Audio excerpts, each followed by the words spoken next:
Hi there, my name is Erin Wagner, and this presentation is my personal analysis of the information that I took away from Instructional and Performance Technology Foundation's R511 with Dr. Carlin.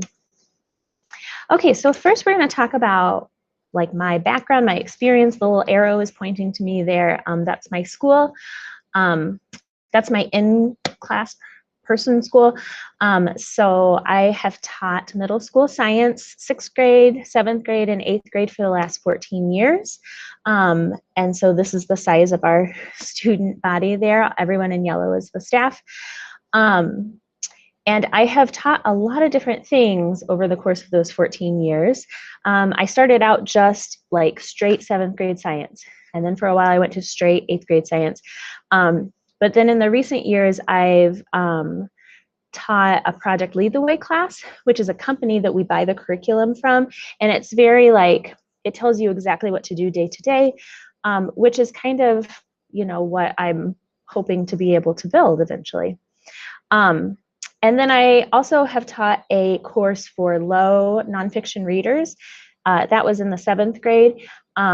And I did that for like 4 years. This year, because of COVID, we had to change the schedule. But so we took NWEA scores and other kids that were struggling, and we saw who didn't have any supports, and then those are the kids that I got in my science class. And it was a good experience. And then now I teach the high ability science course for my school. So I teach 6th grade high ability, 7th grade high ability, and 8th grade high ability. So I have one class of each. And then I'm also the Edmonton high school teacher for chemistry, physics, and chem phys. So Edmonton, also kind of similar to Project Lead the Way, is we buy the curriculum from a company and then the students work through it. The high school version that I do is asynchronous blended learning. I do meet with the students if they have trouble. We'll Google Meet together. But anyway, that's my background. Okay, so here's a few of the things that I've worked on that I feel is learner-based instruction. Like I like about IST that you focus on how the learner learns, not how the teacher teaches. And so I've learned a lot of permission to do that through Project Lead the Way, because they are very student-centered. Like the students have all of these activities to do, and you just set it up ahead of time, and then you rotate trying to help the kids. Hoosier River Watch that's what this little guy here, these guys are doing. So I love nature, and me and the local parks department developed this field trip for the 8th graders where they go out to our local park and we study the river. It's called the Little Elkhart River. And so we do some chemistry tests on it. We test the flow rate, how good of a habitat it is. And then what you see these guys doing is looking at the macroinvertebrates. So the kids get in the water. It's about shin deep to knee deep, and find little critters. And then if we can find the macroinvertebrates that are susceptible to pollution, then we know that our river is really healthy. And if we have a good variety, okay, a good biodiversity there. Anyway, and then here's Ability Day. This is another thing that I help plan. We take the entire school and bring in all of these other schools and multiple ability levels of different individuals. And so we have from preschool age up to adults that come in, and of varying abilities. I mean, some maybe are blind, or some are in the functional skills. Anyway, and so we work them in with our student population and try and make some connections, and just have our general population learn about these special needs friends that in a hands-on way, like associating a face with it or trying to use a wheelchair on their own, that kind of thing.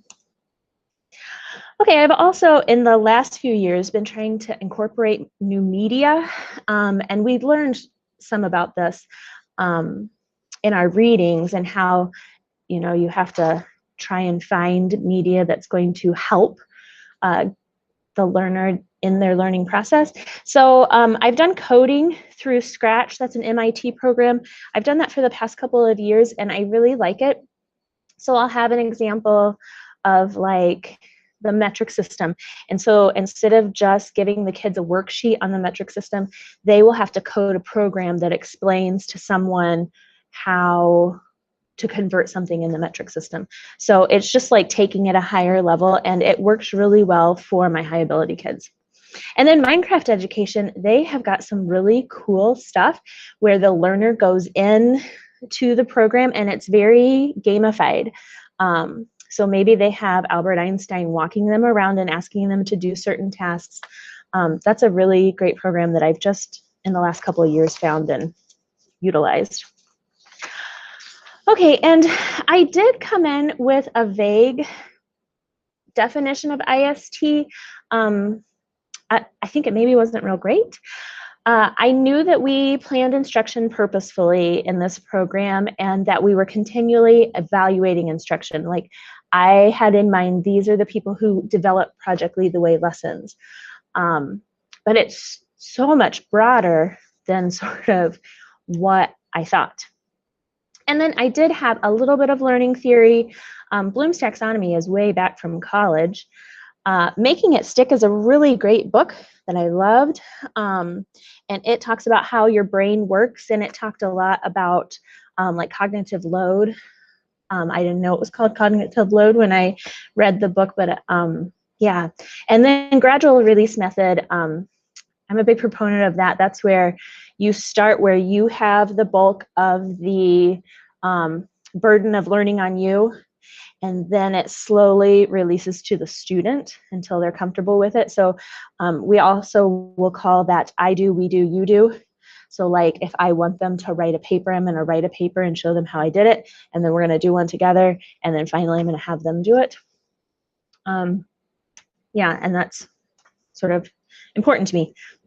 All right, so we have my takeaways from this course. I learned a lot. I learned a better definition of IST, the definition of the concept of educational technology according to Januski, I'm sorry if I said that wrong, and Perisic, 2008, is the study and ethical practice of facilitating learning and improving performance by creating, using, and managing appropriate technological processes and resources.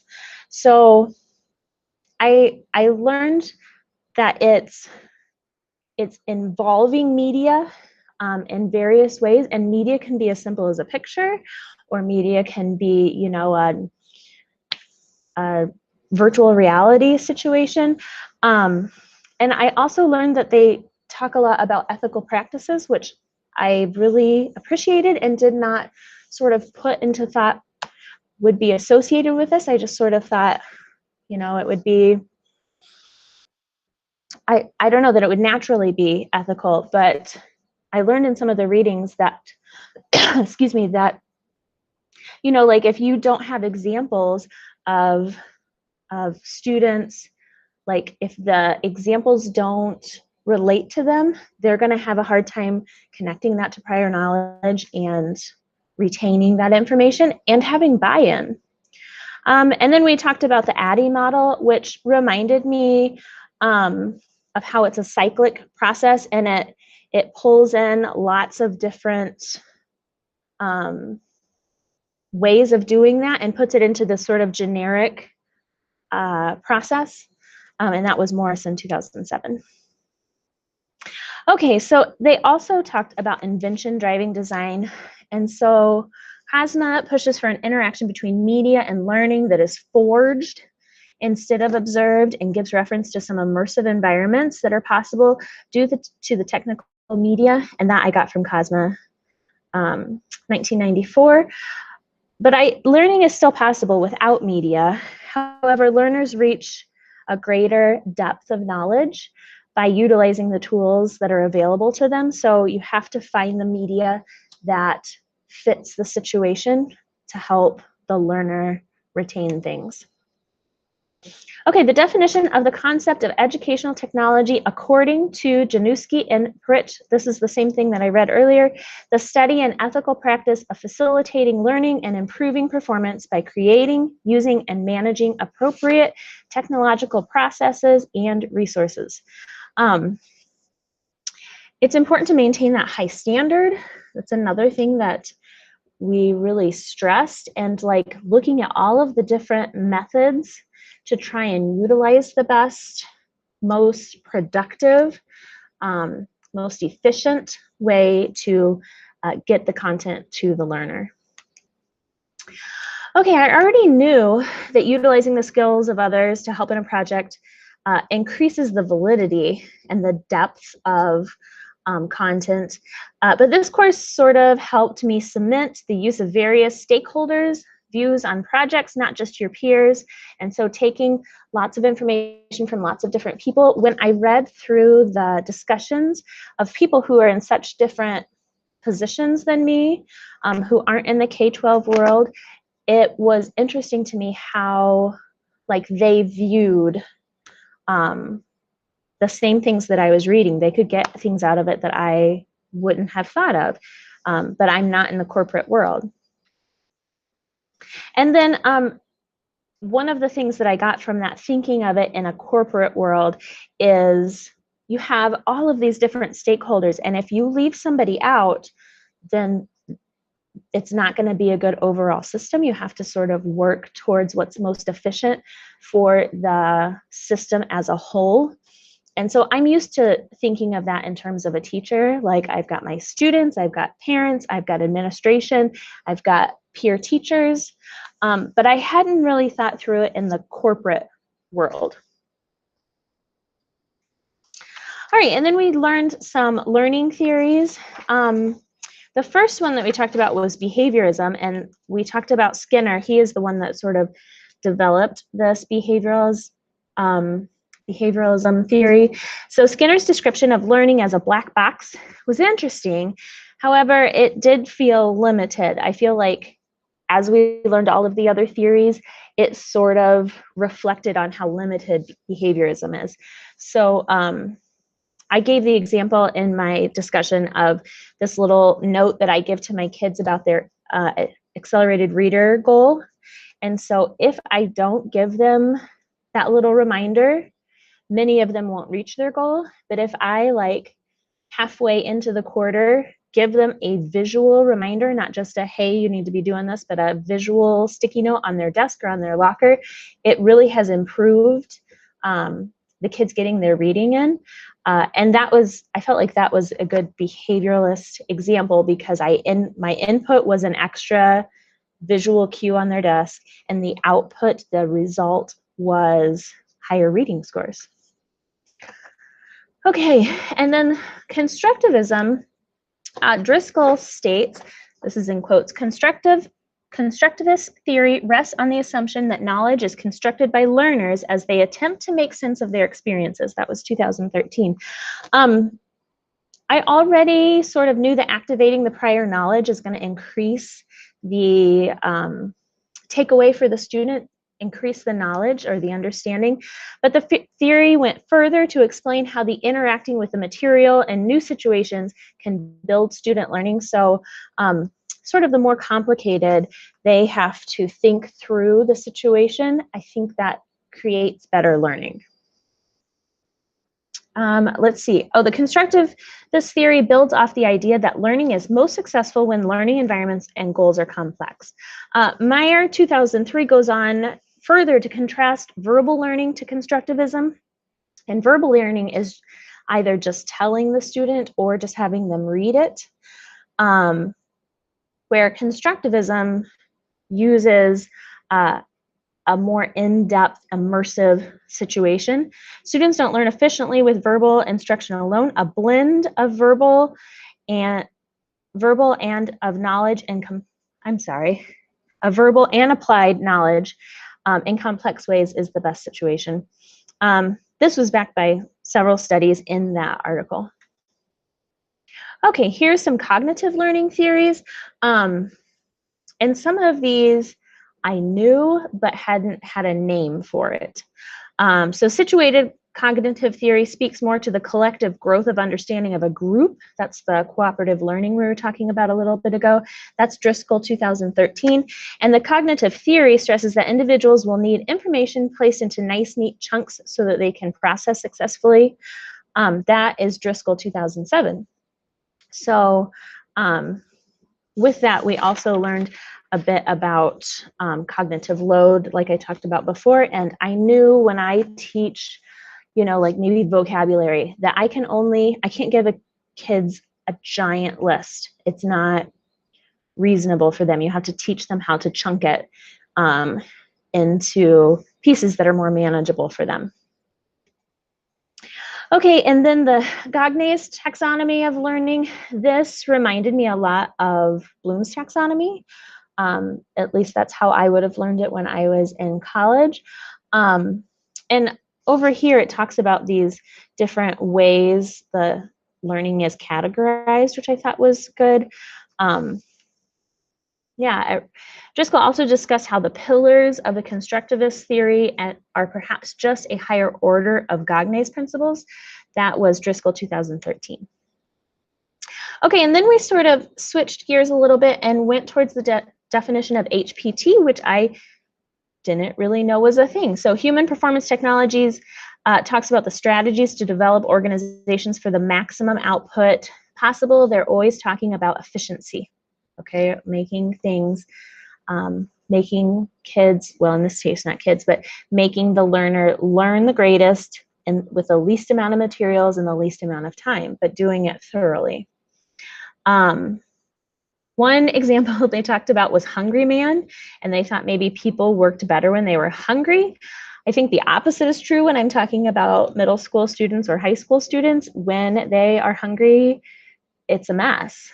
And so we work at, if kids are high needs, trying to make sure that they are eating the school breakfast, make sure they are eating the school lunch, and that we are sending them home with a backpack of food. They also talked about the economic man, which I thought probably does work for some students.